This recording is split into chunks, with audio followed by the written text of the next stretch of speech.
Yo, what is going on? Today we're gonna look at my game versus Daniel Fernandez, who is a 2,512 Grandmaster, and this is my second game against a GM in classical chess. My first was against Darrow Johansson. I was so close to drawing that, but yeah, I kind of choked at the end. Like it was a opposite bishop endgame down a pawn, but yeah, that was kind of sad. But this is my second chance, and I didn't blow it. So yeah, this was the first round of Doeberl Cup, which was in Canberra.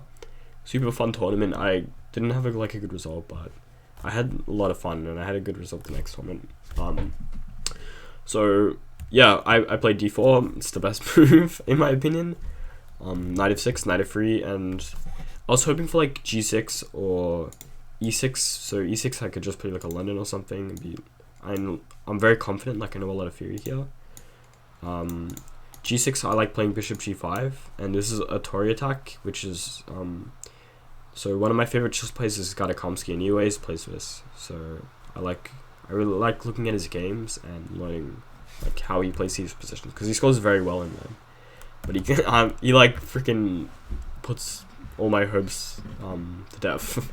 Like he plays d6, so which is like an annoying move order thing, because bishop g5 like there's knight e4 or whatever, or h6 g5, like I don't know. So and bishop f4, it's just like I could do it just because it's still London, but it's pretty stupid, right? Like because it's just staring at nothing. So I play c3, which is actually what Kamsky plays. I'm also like out of theory here. Like I didn't notice this theory, but and he plays knight d7. I was like g6. I was hoping for. I can just play bishop g5 and it's a Tory attack, but he plays knight d7, and I actually play like a novelty here. It's queen c2. So yeah, I think it's pretty logical because I'm just going for e4, and the queen is like fine here anyway in like the resulting positions. And like again, it's not really clear. I don't want to develop my bishop before he reveals his intentions, and I could play knight e2 going for e4, but then I block my bishop in. It's not what I want. So queen c2, g6, and e4. And from here on, basically we just develop our pieces, and he gets e5 in, which is the standard break for his King's Indian setup. And I play a4, a6, which is like really never a bad thing to throw in, just to gain space on the queen side. And bishop g5, so yeah, h6 straight for castle is 92. And at this point, I'm pretty happy with my position. So, and this like was what I was aiming for from the start. If you just played g6, so this is like a Tory attack position, which is something I really love actually. It's like a very strategical game, and you're probably like objectively better also. Like you do have the center,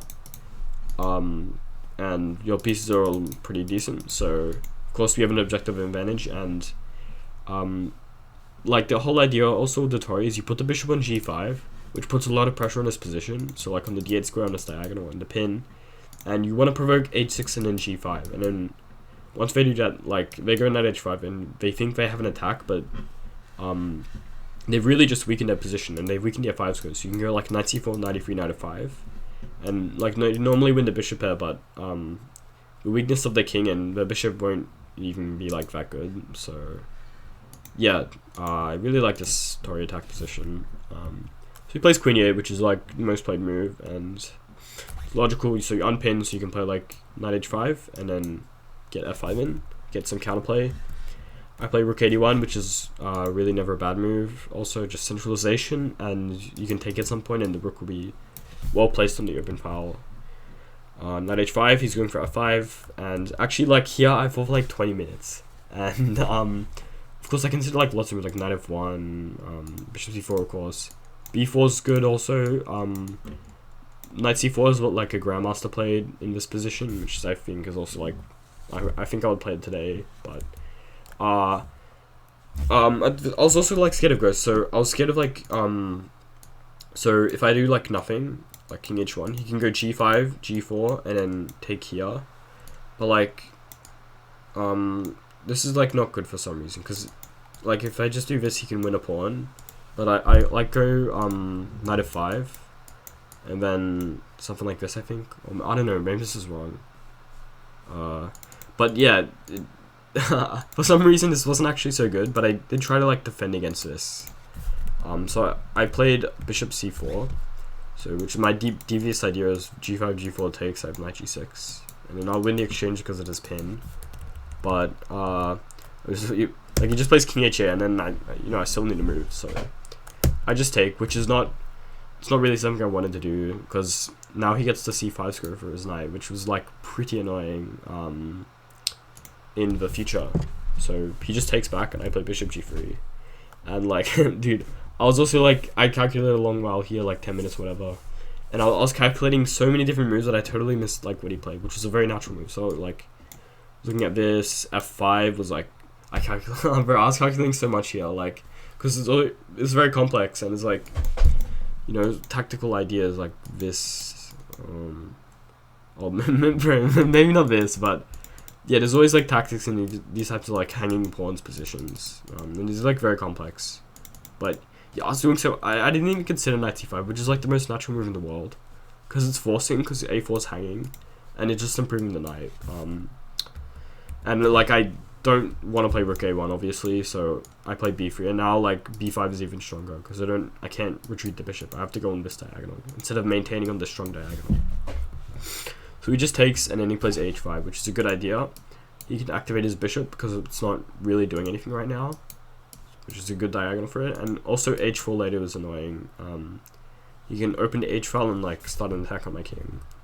So I play like a pretty bad move here, so knight f1.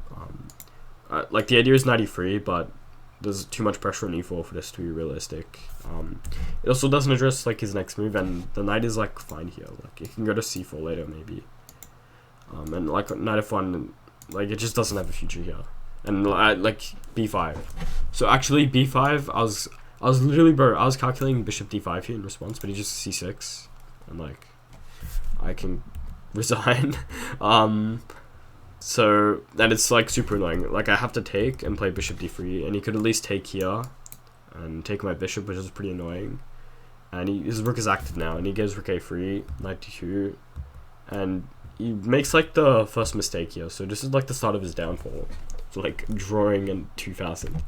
So bishop c8, it's like a good idea conceptually, because the bishop will be putting pressure on b3. It's well placed there, but it's just a bit too slow, and now I can go rook a1.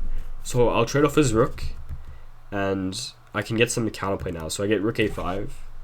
I have a very nice rook, like compared to his rook, which is doing like nothing, and I get a bit of counterplay. So he plays like a tricky move, queen d8. He's hitting this bishop. If I take here, he goes c6, and it's a fork. So bishop f1, of course, c6, and I play b4. And now, like, I can move this rook eventually. He has to move his knight to b7, and his knight won't be really so well placed. And at this point also, like, actually the entrance is, like, it's equal, but I kind of thought I was still worse here. So my dream was to play, like, c4, and I could liquidate everything, activate these pieces, and make a draw. Like, honestly, you shouldn't play for a draw. I wasn't really trying to play for a draw from the start, but, like, at this point when I'm worse, and I have, like, super low time, I do want to try and liquidate, and, like, it's not really clear like what I can do to make progress. So I don't know, maybe that's like a wuss mentality, but like yeah, like yeah, okay, sure, okay, it is what it is. So queen b6, knight g5.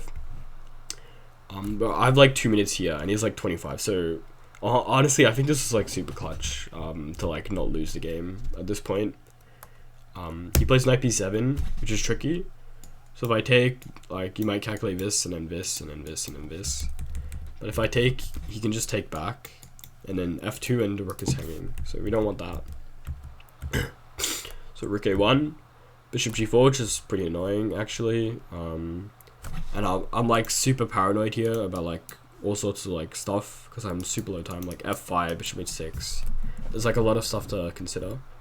So I played queen b3. Actually, probably queen a2 is better for reasons. Because here I wanted to play c4, but there's queen d4. So, and queen a2 would defend the rook. He plays knight d6, I play rook e1. Bishop f6, knight f3, and king g7, which is also like not a great move. It's a bit too slow, and I get c4, and now I can liquidate now. So actually, he trades off a bunch of pieces and plays h4, which. And like, this is probably a bit too much for him, because it's opposite bishops, and I have queen c5 here. And I can, and he actually took, which I mean, he could have kept the queens on, but yeah, he took, and I think he thought he was like winning a pawn by force here, and he could like try to grind me out. But I've counterplayed it. Like he fought rook a5 and stuff, but bishop d7 I have in response, and like bishop takes c5 check king g2, and he can't defend c6. So I don't know, bro. I kind of got lucky. Like I don't know, because I didn't play so well this game, but yeah, eventually we trade the pawns. And here it is like a dead draw, but something really funny happened. So I play bishop g2 here, and he plays rook a8. So okay, why'd the play win? Like f4 is like GG, because I just win the rook, and like the king moves, I have check and then check. I take the rook. So this is like super funny. I could have just like beaten Fernandez, but I had like super low time, and I really did not think I was gonna win this game or had any opportunities. So.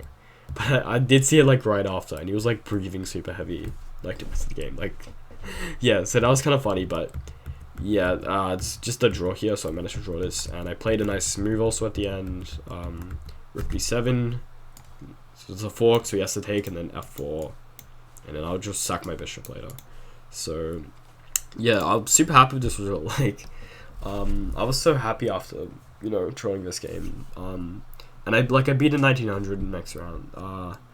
Rest of the tournament didn't go so as well. Like I mean, like I threw a lot of like winning positions. But I had a lot of fun. So yeah, and I had some good results. And the next tournament after went good. So yeah, thanks for watching.